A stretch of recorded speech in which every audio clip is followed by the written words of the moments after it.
Hi everyone, வணக்கம். நீங்கள் வந்து ஒரு ரீல் பார்த்துருப்பீங்க. ஒரு நிறைய பொண்ணுங்க பிஸ்னஸ் ஐடியாஸ் டிஸ்கஸ் பண்ணிகிட்டு இருப்பாங்க. ஒருத்தி வந்து நம்ம ஹோம் பேக்கிங் ஆரம்பிச்சிடலாமாடி அப்படின்னு சொல்லுவா. இன்னொருத்தி வந்து நம்ம சாரீ பிஸ்னஸ் ஆரம்பிக்கலாமாடின்னு. அந்த மாதிரி நான் வந்து நம்ம பேசாமல் கட்லெட் பீஸில் ஆரம்பிச்சிடலாம் போல இருக்கே அப்படிங்கிற அளவுக்கு நான் நிறைய டைப்ஸ் ஆஃப் கட்லெட் செஞ்சு ஃப்ரீஸ் பண்ணி வச்சுக்கிடுவேன். தேவையான போது ஸ்நாக்ஸுக்கு யூஸ் பண்ணிக்குவேன்.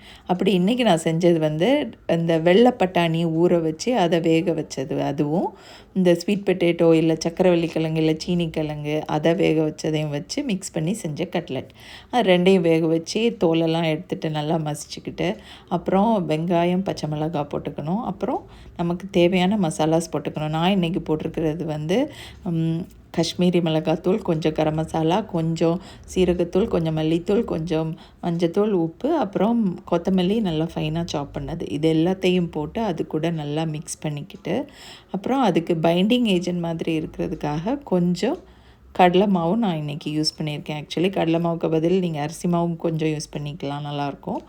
ஸோ இது எல்லாத்தையும் போட்டு நல்லா மிக்ஸ் பண்ணிவிட்டு, நமக்கு தேவையான ஷேப்பில் என்ன ஷேப் வேணுமோ அந்த ஷேப்பில் வந்து நம்ம அதை ப்ரெஸ் பண்ணி வச்சுக்கிட்டு அதை ஃப்ரீஸ் பண்ணி வச்சுக்கணும். ஃப்ரீஸ் பண்ணி வச்சுட்டு நமக்கு தேவையான நம்ம எப்போ அதை யூஸ் பண்ண போகிறோமோ அதுக்கு கொஞ்சம் நேரம் முன்னாடி வெளியில் எடுத்து வச்சுட்டு, அதை வந்து நம்ம தவாவில் போட்டு கொஞ்சம் தோசை தவாவில் போட்டு கொஞ்சம் யூஸ் பண்ணிக்கலாம். இதை வந்து சாண்ட்விச்சுக்கு நடுவில் வச்சும் நம்ம சாப்பிடலாம்.